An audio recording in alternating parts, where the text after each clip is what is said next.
So ফ্লেক্সবক্স ফ্লেক্সবক্স actually CSS এর একটা property যেটা একদম প্রথম থেকে ছিল না, বাট পরে ফ্লেক্সবক্স আনা হয়েছে।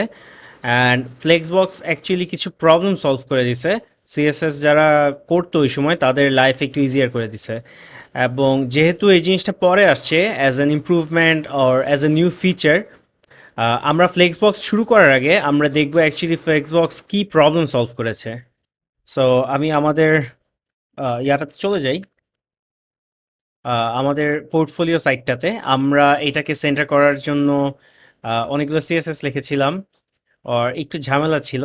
আমি অ্যাকচুয়ালি যখন ফার্স্ট সিএসএস শুরু করি এই জিনিসগুলো খুব ভয় পেতাম। এটা একদম পারফেক্টলি সেন্টার করা, প্লাস এটা কোন পজিশনে বসবে, দেন এইটাকে লেফটে নেওয়ার জন্য আমরা ফ্লোট লেফট ইউজ করেছিলাম, দেন এটাকে আনার জন্য, এবং এটার জন্য আমরা একটা কাজ করেছিলাম। সো এই কাজগুলো আসলে খুব ইজিলি করার জন্য ফ্লেক্সবক্স আসছে। অ্যান্ড সিএসএস আরও একটা প্রপার্টি আছে, সেটা হচ্ছে গ্রিড। গ্রিডের জন্য টোটালি আমরা একটা আলাদা সেকশন রাখছি। আর ফ্লেক্স বক্সটা প্রথমে দেখবো। ফ্লেক্স বক্সটা দিয়ে খুব সিম্পলি আপনি পজিশনিং করতে পারবেন যে একটা জিনিস কোথায় বসবে না বসবে। পজিশনিং করাটা actually easier. So flex box আমাদেরকে ওই ক্যাপাবিলিটিটা দেয় যে কোনো ডিভের বা যে কোনো সেকশন অর যে কোনো ট্যাগের বা আইটেম, যে কোনো আইটেমই চিন্তা করেন আপনি, সেটাকে কোনো একটা পজিশনে বসানোর জন্য এই জিনিসটা অনেক ফ্লেক্সিবল করে দিয়েছে, অনেক ইজিয়ার করে দিয়েছে। আগে সিএসএস এর জিনিসগুলো অত সহজ ছিল না। সো অ্যাজ ইউজুয়াল আমাদের হচ্ছে একটা এইচটিএমএল ফাইল লাগবে। আমরা একটা ক্রিয়েট করে নেই, index.html, অ্যান্ড দেন আমাদের একটা স্টাইল শিট লাগবে, style.css। এক্সটেনশন কিন্তু সিএসএস, নট টিএক্সটি, কোনোটারই কিন্তু এক্সটেনশন টিএক্সটি না। সো দুটো ফাইলে আমি হচ্ছে আমার সাবলাইমে ওপেন করে নেব, দুটাই জাস্ট এখনো এমটি। অ্যান্ড আমি প্রথমে আমরা বলেছিলাম যে কোনো কিছুর জন্য কিন্তু আমাদের একটা এইচটিএমএল লেআউট লাগে, যেটার উপরে হচ্ছে আমরা স্টাইলগুলো দিব, সিএসএসগুলো দিব। সো কুইকলি এটা করে নেই। ফ্লেক্স বক্স অ্যান্ড স্টাইল শিটটা অ্যাড করে নিই। সো লিঙ্ক স্টাইল শিট হচ্ছে স্টাইল ডট সিএসএস, এবং এই ফাইলটা তো একই রিলেটিভ পাতে, সো আমি just simply style dot CSS দিলেই চলে আসলো।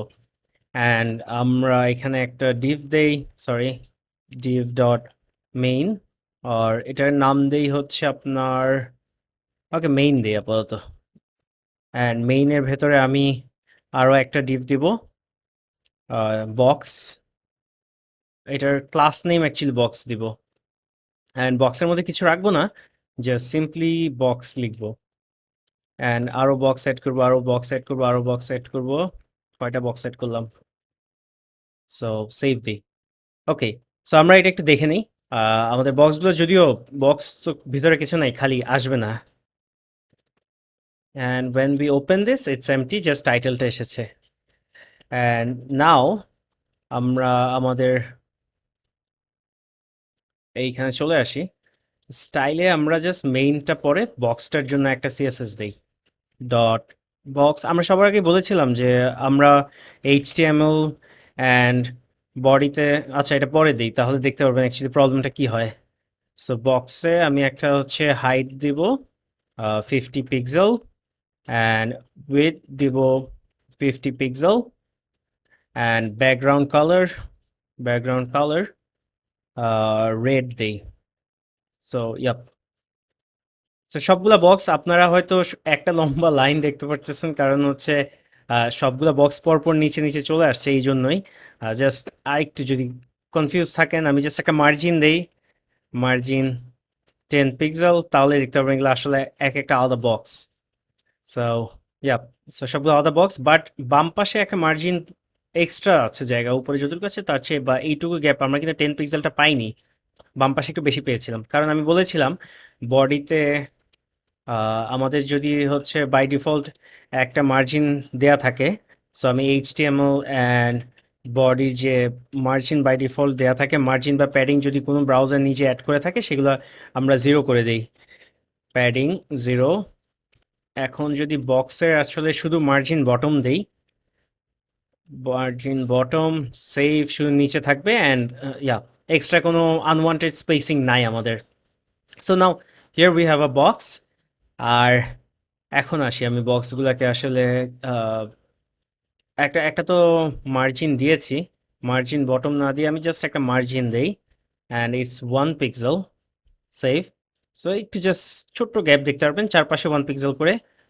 বক্সটার সবগুলো বক্সের এক একটা বক্সের 1 পিক্সেল করে গ্যাপ আছে চারপাশে। সো এবার মেইন সরি ওকে, সো এবার মেইনটা নিয়ে কাজ করি। ডট মেইন দ্যাট ইজ এই বক্সগুলোর যে র্যাপার। সো এটার মধ্যে একটা প্রপার্টি হচ্ছে ডিসপ্লে অ্যান্ড ডিসপ্লে হচ্ছে flex. So what is flex? এখন পর্যন্ত বাই ডিফল্ট, আচ্ছা ওটাতে পড়া যায়, বাই ডিফল্টে পড়া যায়, আমরা জাস্ট একটা চেঞ্জ দেখতে পারলাম। সো আমি যদি আমার মনে হয় জিনিসগুলো পাশাপাশি নিয়ে নিলে ভালো হয়। সো পাশাপাশি নিয়ে আসছি তাহলে জিনিসগুলো ইজিয়ার হয়। সো ফ্লেক্সের কয়েকটা প্রপার্টি আছে, একটা প্রপার্টি হচ্ছে ফ্লেক্স ডিরেকশন।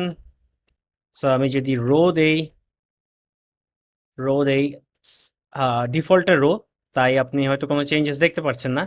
বাট যদি কলাম দেই, দ্যাট ইজ এই মেইন যেই ডিভটা, তার ভিতরে যে অন্য অন্য ডিভগুলো আছে সেগুলো আসলে কোন ডিরেকশনে থাকবে। কলাম দিলে আপনি দেখতে পাচ্ছেন এটা কলাম চেঞ্জ হয়ে গেছে।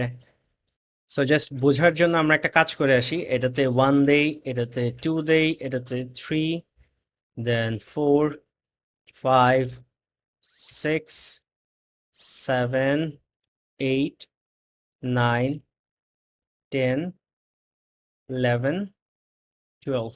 নাও ইফ উই সেভ, এটার ভিতরে 1, 2, 3, 4, 5, 6, 7, 8, 9, 10, 11, 12 দেখতে পাচ্ছেন। Okay, so so far so good. But row এর সাথে আরও কিছু আছে, যেমন আমি যদি রো দেই, রোতে তো আমি বলেছিলাম স্ট্রেইট হবে, অ্যান্ড রো রিভার্স বলে একটা জিনিস আছে। সো আমি রো রিভার্স দিলে আপনি খেয়াল করতে পারবেন আমি যদি দেই 12 আগে আসছে, পুরোটা জিনিস কিন্তু উল্টা হয়েছে। আর দেন ফ্লেক্স ডিরেকশন দেখালাম, আমি যদি কলাম রিভার্স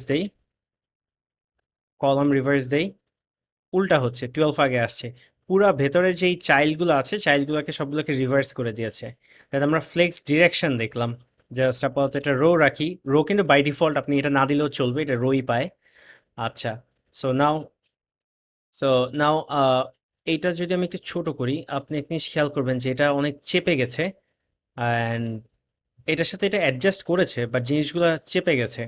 আমার এক্সপেকটেশন ছিল জিনিসটা নিচে চলে আসবে যখন স্ক্রিনটা ছোট হয়ে যাবে। আহ, এই যে এটা চেপে যাচ্ছে। সো এটার জন্য যে প্রপার্টিটা আছে ফ্লেক্সের, সেটা হচ্ছে ফ্লেক্স র্যাপ।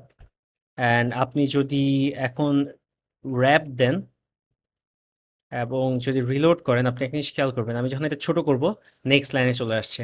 সো এটা যদি আমার সিএসএস দিয়ে করতে হতো খুবই প্যারার ছিল। না, অ্যাকচুয়ালি আমি সিএসএস দিয়েই করছি, বাট আগের ওয়েতে যদি করতাম তাহলে খুবই প্যারার হতো। অ্যান্ড এটা এখন ছোট করলে আপনি দেখতে পারবেন যে হচ্ছে নেক্সট লাইনে চলে আসছে। So adaptive.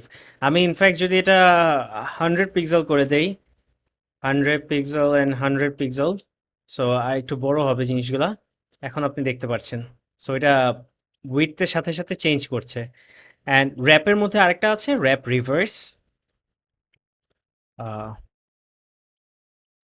So now so এইখানে আপনি চেঞ্জ দেখতে পাচ্ছেন যে এখানে 1, 2, 3, 4, 5, 6, 7, 8, 9 নিচের লাইনে চলে আসছে। সো রোটাকে সে র্যাপ করেছে, বাট জাস্ট সবগুলো রিভার্স কিন্তু নর্মালি যা কাজ করে তার উল্টাই কাজ করে। So আমি সবগুলো অ্যাকচুয়ালি আর রিভার্স দেখাবো না, আমি জাস্ট দেখালাম রিভার্সও একটা জিনিস এক্সিস্ট করে। ফ্লেক্স ডিরেকশন এবং ফ্লেক্স র্যাপ দুটা, flex wrap and flex direction দুটাকে যদি, দুটা আসলে খুব কমনলি ইউজ হয় একসাথে। সো এইটাকে করার জন্য ফ্লেক্স ফ্লো নামের আর একটা জিনিস আসছে। এটা অ্যাকচুয়ালি এখানে আপনি ওই দুইটা প্রপার্টি কিন্তু একসাথে বলে দেন, রো অ্যান্ড আপনি র্যাপ যদি বলে দেন, তাহলে হচ্ছে আপনি এক লাইনেই দুটো জিনিস পেয়ে গেলেন। সো এটা আরও একটা প্রপার্টি ফ্লেক্স ফ্লো, যেটা অ্যাকচুয়ালি ওই দুটাকে আগের দুটাকে মার্জ করে এটা করা।